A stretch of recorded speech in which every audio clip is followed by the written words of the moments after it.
Okay, brilliant. Yeah, so today I'm just basically going to talk to you about how we've used kind of machine learning and AI as an enabler for our business, how you could potentially use it for yourselves, how we've solved it, how we've taken it, and our journey today so far. So we've kind of been set up since September 2015, and as I say, we kind of really came at it looking at a very specific niche, which I think is a key thing, a key learning for anyone looking at machine learning as a new technology for them in their business or looking to set up a new business in that space, is identifying that niche and really going for it.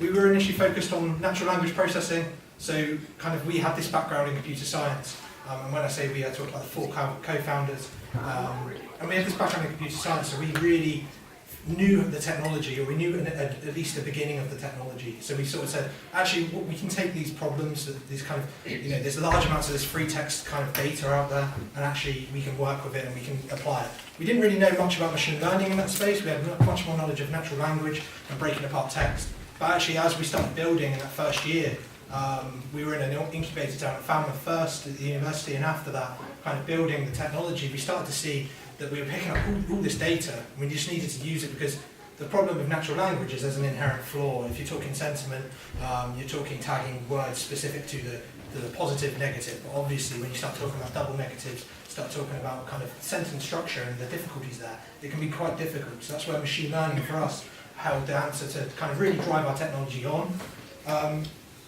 In that time, or since then, we've kind of built some really amazing technology. But the key there is building it towards your niche and being able to select that specific focus means that actually, you're not building machine learning or AI technology that can compete with Google on a vast scale. It's not like our technology is going to plug into Alexa anytime soon. However, we can compete with them on that very specific market problem, and that's what we do. So I think that's my big message really today, is if you're looking at machine learning and artificial intelligence, it's obviously a major buzzword, but the opportunity is there, especially if you're a small business who deal with a lot of repeat tasks, or at least have that domain knowledge. You can look at machine learning and AI in general and start to say, actually, this could be an enabler that allows us to go and compete on a global level. And that's basically what we've done. I'm not talking about, when I talk about AI, just to be clear, I'm not talking about kind of self-awareness, emotional side of it. I'm really talking about kind of taking and automating those repeat tasks. And as I said, there is a massive opportunity at the moment. The big guys, the Microsofts, the IBMs, the Googles, they're very focused on the B2C side. They want those devices in your home. They want to become your new friend, That's where their AI teams are focused. That means that actually we can go in and work alongside them elsewhere and say, you know what, we can provide you this solution. It's readily built and available to them at a kind of fraction of the cost that it would take to build that solution on their own.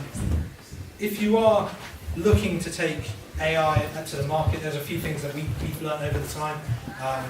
The most important thing is getting your messaging right, and I think this is probably the most applicable case that goes across AI, machine learning, and anything else you do is, it's got to be about the benefits. Too many companies out there at the moment are selling generic AI solutions. They're saying they know AI, they know machine learning, but really that's because it's just a buzzword. You're getting it with crypto as well in that space, where there's a lot of companies out there talking about it, but they don't really know it. Now the key for us is to make sure our messaging on our site, if you go to the website, our marketing material, it's all just about the benefits. We then tell people how it's done, but really we're talking about the benefits of using our technology, and that's a key thing. The other thing is knowing your own limits. The problem is because it's such an exciting subject matter, if you've carved out that niche, and you've carved out that opportunity in your domain, in your area, knowing your limits when you're having conversations with potential clients, partners, whatever it may be, is essential because their ideas will run. They don't quite get it, and they'll just start saying, can we do this, can we do this, can we do this? Technically, yes, they can. We can. We can supply full machine learning solutions for them, but and that's a big deal when it comes to selling and marketing machine learning as a whole. And also, how I think when you are looking at it as a space and an opportunity, it's really asking yourselves, how can machine learning transform what I do day to day, or what I supply my clients day to day? That's really, it could be B2C, I'm talking very B2B focused because that's what we do, but really that's a key learning is kind of identify that thing, build that niche out, I keep saying it, build that niche out and really go for it. I think it's extremely difficult when you're based somewhere, you just saw it there with the clusters, you've got the M4 kind of Silicon Alley, which I've never had before, which I quite like.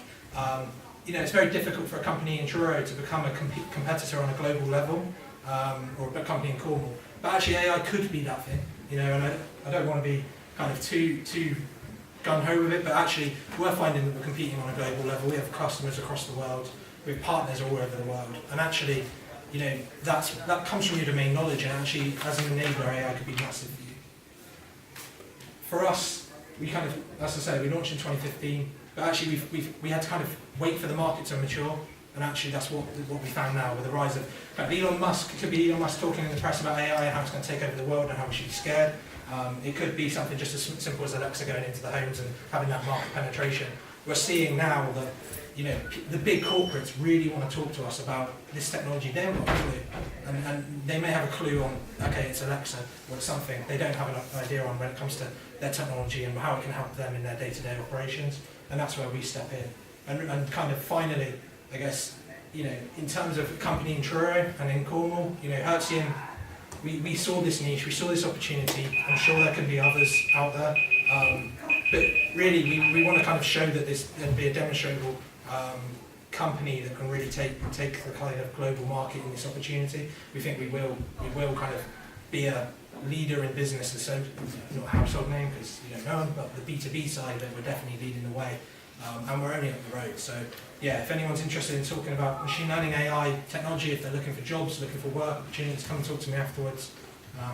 Yeah, thank you.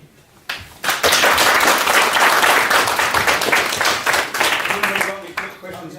So, Garry, while we're setting up the next one. Where is your development carried out? In Truro. So we have 9 of us in Truro, and kind of on freelance, on part-time, we have some apprentices as well, and then we have partners around the world selling for us as well. So we have a partner in Germany, a partner in North America, with another partner coming up soon there as well. So we kind of really we utilise that network to sell, keep the development in Cornwall. That's a big thing for us. You mentioned you've got partners selling on your behalf. Mm-hmm.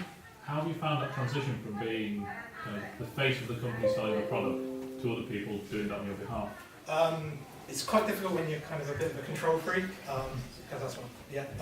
But actually, it's really beneficial because it means, especially when it's international, you saw it on Henry's slides in the other room where it was very much think international straight away, and that's allowed us. It means that actually we've got sales teams working 24/7, because when we go log off at 5, 6 o'clock at night, they're coming online, and actually that's beneficial.